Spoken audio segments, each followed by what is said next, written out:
I said, did you know that there are some things in your life that, well, most don't realize are secretly undermining and even destroying the manifestations of your desires? Today, identifying those journey busters for the law of attraction to manifest your best life in 3, 2, 1. Pushing the boundaries of expectations and rewriting the rules of adventure are the reasons we get up in the morning. This is a way of life, a huge and growing community of explorers and adventurers, leading the way, blazing new trails, and raising the bar. We share your hunger for a life without limits, and we know you'll stop at nothing to get there. Greetings, Kinetic Believers. I'm Stephen Kenyon. So glad you could join us, each and every one of you, for another adventure of attracting our best lives. Email address is kineticbelief@stephenkenyon.com. stephenkenyon.com is the website. Miss Maggie, how are you? I'm wonderful. What day is it? Friday. It's Happy Friday Day. It's weird because I feel like I said that yesterday. Like last Friday feels like yesterday. Time's flying, isn't it? It is. It really is. That means we're having amazing. fun. You know something I wish we could do? And I wish we had a band in here. I wish we had just some music going, because I feel like celebrating every time we crack the mics to do another podcast. That would be fun. It would be, wouldn't it? Well, I would like to add, suspenseful music and, sort of the cymbal chime whenever we tell a joke. I want high energy celebratory music. I want a tambourine to play. I don't know, just something to rattle and shake. All that means is that you want to dance. Jump up and down. You're right, I do. I want to jump up and down. And I don't think it's just because it's Friday. It's because we're celebrating life. Every day starts to feel like the excitement of Friday, right? When you're doing it right. When you're doing it right, that's a great way of looking at it. Do it right, and every day's Friday, as Maggie says. So what was it? I'm still marveling at the helicopter that just went by. I know. It's interesting. Now I have to say, it seems to me ridiculous, guys. A helicopter just flew by over one of those huge, enormous. I guess it's a Bell helicopter, but it's carrying a little basket of water behind it, about 100 yards behind it, and it looks like a thimble, and you could see the water spilling out of it. I guess it's on its way to a fire somewhere. I have no idea. It seems like the most insignificant amount of water to a forest fire. And maybe it's huge if you're right up on it. I guess, but they always look small. It seems like how does that make a difference? I don't understand. I don't know. If you understand how that makes a difference, send us an email.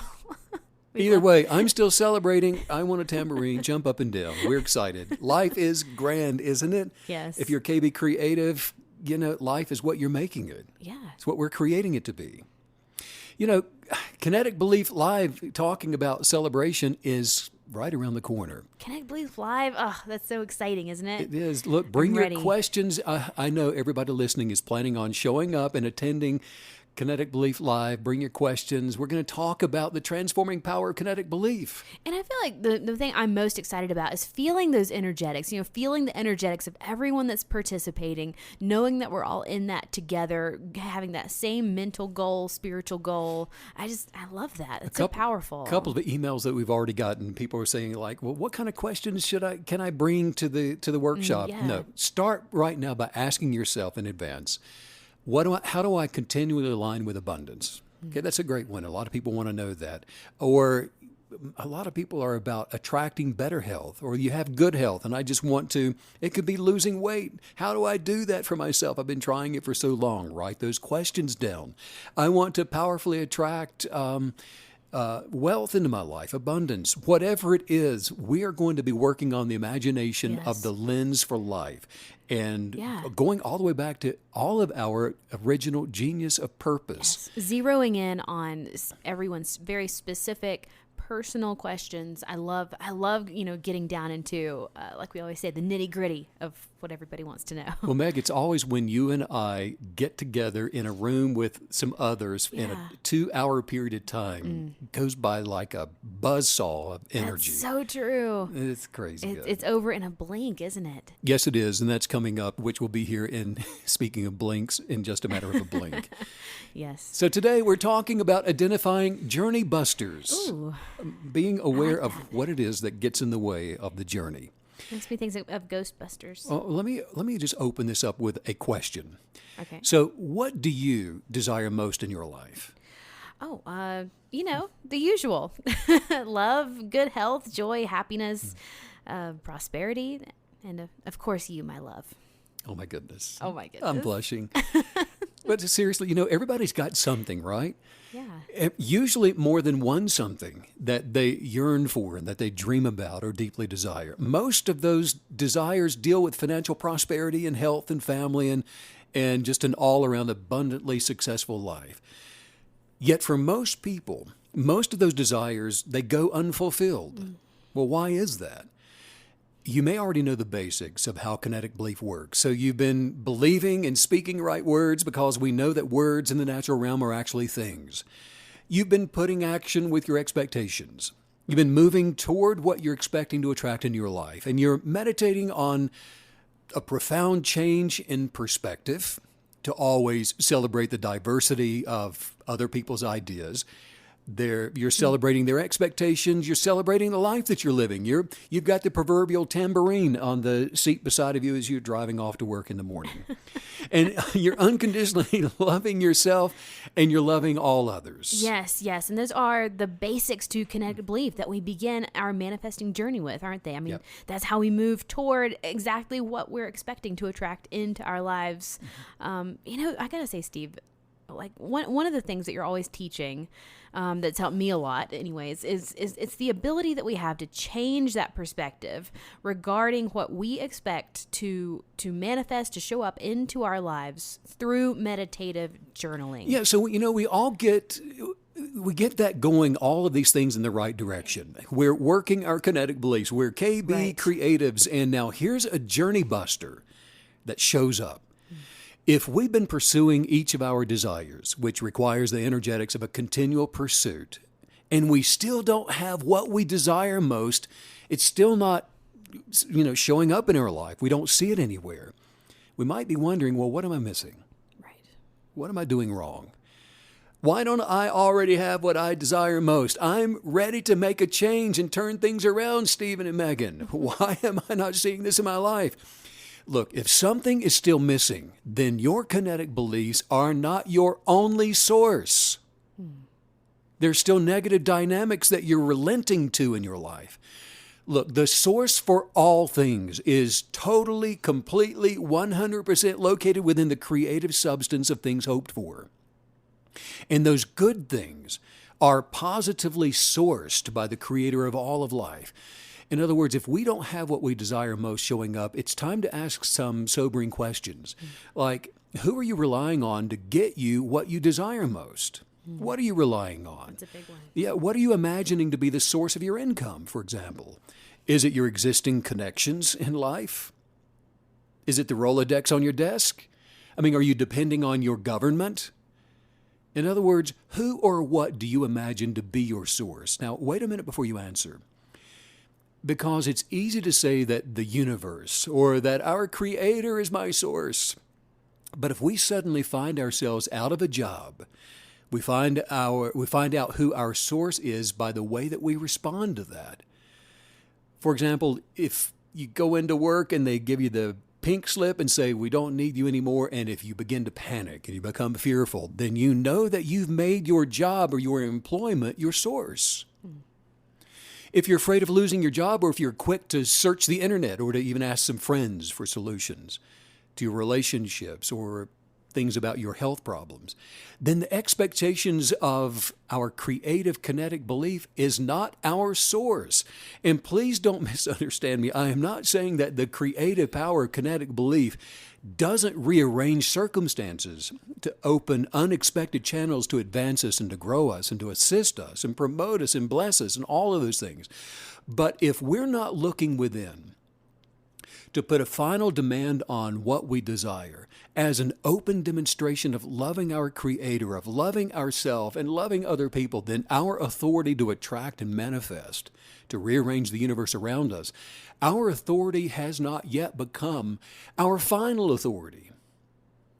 It hasn't become our only source, the only source that we're relying upon.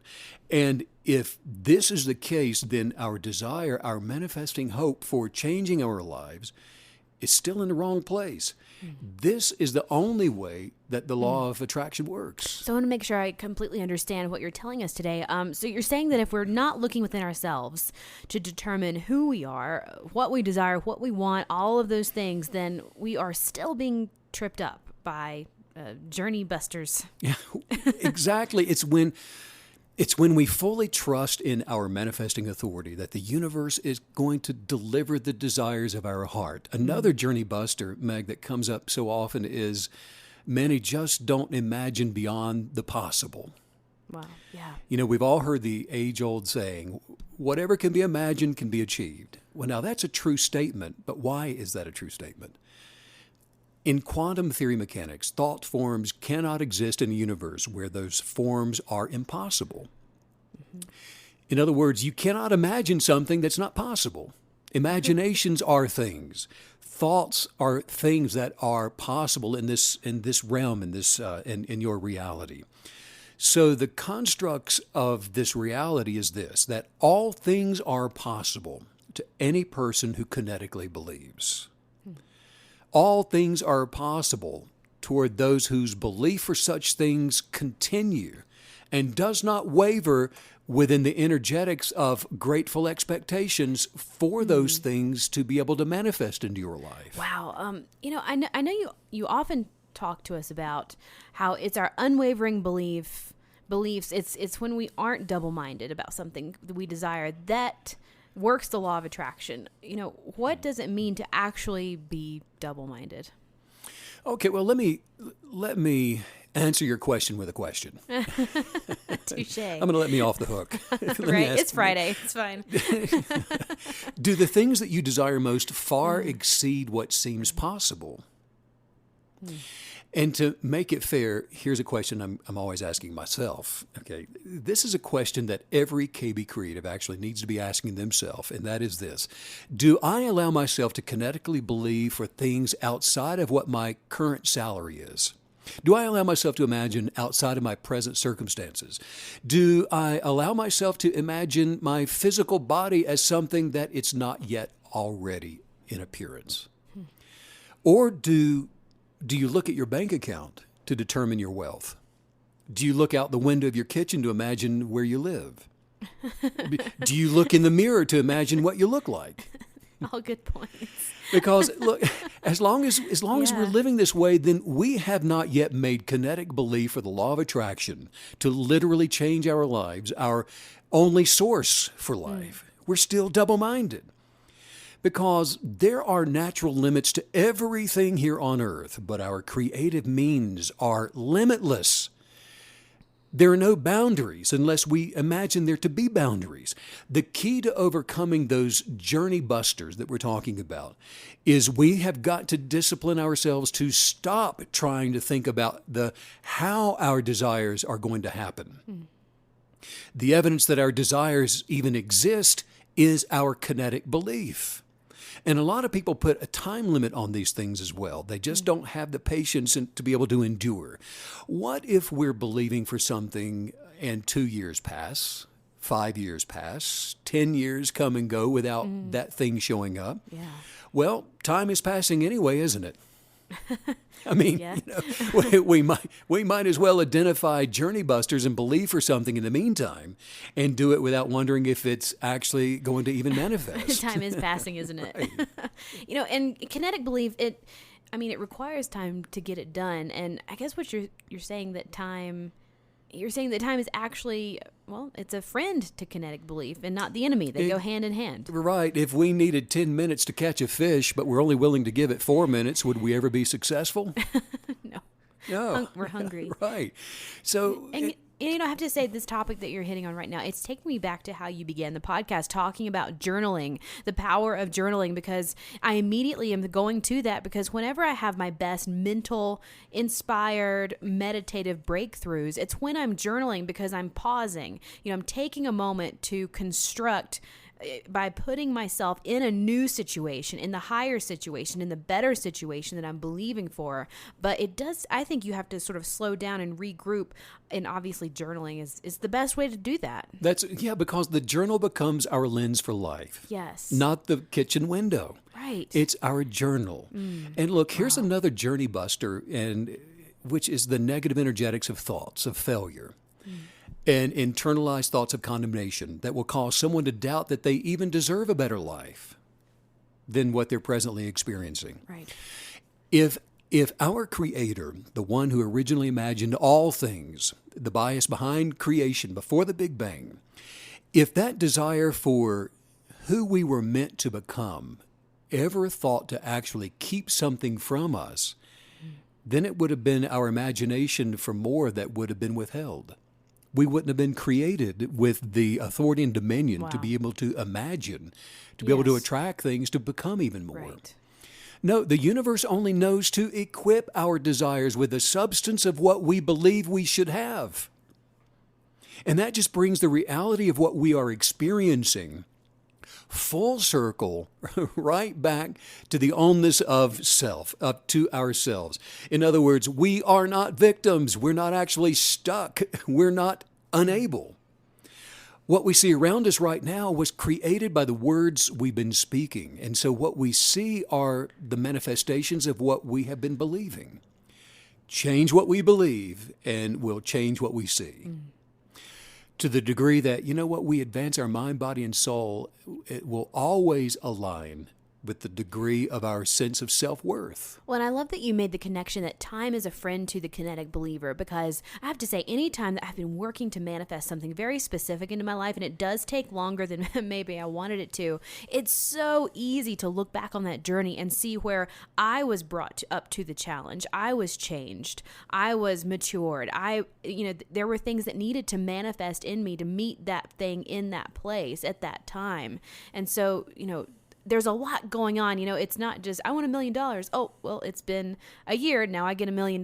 There's so many things manifesting so that it's all a blessing to us, so that we can be grateful for that holistic picture of the $1 million. You're the kind of person that knows what to do with it, that knows how to live a full, expansive life with that income. So it's all connected. It is all connected, and it is the proverbial mental gymnastics of a wristwatch that an anxious person continually glances at while putting a time limit on the expectations of things to manifest. Yes. And so anxiety is a root of what? Of fear. Fear that it's not going to happen. Yes. And as long as that fear is present, then what you're hoping to manifest actually is not being attracted to you, because it cannot come toward the energetics of anything that's fear-based. That's so true. And think about the type of person that you are when you have replaced all that anxiety with time well spent patience, and that has done this beautiful work within you. I just love that, how all of those things are connected in time. Like you're telling us, time is a blessing in this. Somebody that's enjoying the journey is never in a hurry to get to the end. Never hurry, never worry. That's it. Okay, well, let's talk about the sense of self-worth for a moment. Yeah. Because what is it that makes you feel like you have value? You see, most people have their identity and sense of self-worth attached to something in their life. In other words, it can be your appearance. It might be your material possessions or the opinions of other people, which often it is. Even more often, people perceive their sense of value as being tied to their profession. So then what happens when those things are no longer there? Who are we? What are we? So we need to know the answer to this question. If tomorrow you could no longer do what you professionally do now, would you lose your value? I mean, that's what happens to a lot of professional athletes and celebrities, for example, when they're injured or they get older. All their imagined sense of value, their identity, was wrapped up in what they did or what those around them thought of them. And their celebrity status or whatever it is, instead of who they really are. And if they lose what they do, they don't know who they are anymore. Wow. When our original identity, Megan, outside of any profession, outside of money or possessions, is our only source of value, we will not be secure in ourselves. We won't need lots of compliments, for example, and pats on the back and positive attention when our original identity outside of a profession goes back to our genius of purpose. We're not needing compliments anymore. We won't need to be promoted to feel valuable. We don't need to be singled out as a top performer or anything. That's because we know that our value was set before we were born, before we came into the natural. A value was appropriated to each and every single one of us. I have to say this, it's a very powerful awareness that you're creating for us right now around, the thing that you've done for a really long time in life. It can become very manipulatable in your life, and it can make you think that that is who you are. For example, when I graduated high school, all I had ever done was play the violin and study. So who the heck am I? I'm becoming an adult. And I know that a lot of people have that within relational roles, whether maybe you've been intensely steeped in being a mother or a father for so many years, or maybe you've taken care of someone in your family, but that can be overlaid through any role in life. And I love that you're bringing, like I said, that is this very powerful awareness of what that is versus what your identity actually is. Well, the reason this is so vital is because these are the things that set us free from being encumbered by negative source influencers, that those influences around us, that the border bullies that we often talk about. Mm-hmm. For example, the next time a negative influencer tries to bring a thought to you that you're not worth very much, remind yourself that you did not first imagine you.